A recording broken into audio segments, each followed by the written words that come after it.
Cette pièce s'appelle Gusti à Berlin, Kristallnacht. Ça a démarré probablement avec une anecdote que ma grande-tante m'avait racontée et qui a dû infuser au cours des années.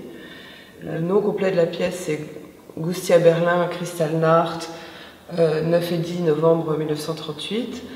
Cette grande-tante qui était berlinoise m'a raconté ça d'une manière totalement informelle et anecdotique, et elle me dit qu'elle n'était pas là, elle et sa famille, dans leur appartement le soir de la nuit de Cristal. Je ne sais pas pourquoi ils n'y étaient pas, peut-être qu'ils avaient été prévenus, en tout cas ils n'y étaient pas. Et me dit-elle, ils avaient l'habitude de mettre leur vaisselle de fête dans les faux plafonds, parce que ça faisait beaucoup de vaisselle. Et quand ils sont revenus le lendemain matin dans leur appartement, l'appartement avait été fouillé et tous les faux plafonds avaient été détruits. Et peut-être qu'ils cherchaient des gens, comme elle m'avait dit. Et en détruisant les faux plafonds, toute la vaisselle était tombée à terre. Et il y a cette phrase qu'elle m'avait dite qui m'était restée d'une manière très vivace. Elle me dit « On est rentré dans l'appartement et j'avais de la vaisselle jusqu'aux genoux ». Et donc, moi qui suis devenue détentrice de cette histoire particulière, individuelle,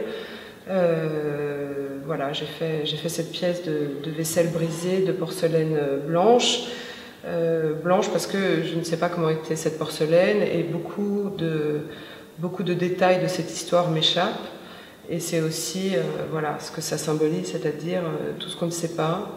Et on attrape des générations passées quelques bribes, quelques détails de leur vie, mais en vérité, la vie elle-même, celle qu'ils ont vécue, nous échappe.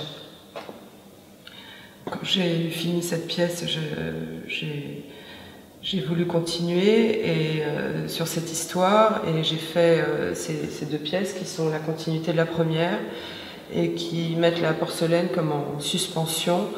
On ne sait pas très bien si c'est de l'eau ou de l'air ou un tourbillon et comme l'histoire est restée en suspension et c'était un moyen également pour moi de la diffuser puisque j'en étais la seule détentrice.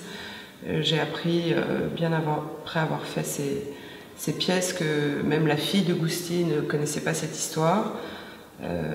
J'ai donc compris là très clairement que la transmission en ligne directe avait été impossible et que moi qui étais une petite nièce, j'avais été la seule détentrice, le réceptacle de cette anecdote et que c'était à moi d'en faire quelque chose.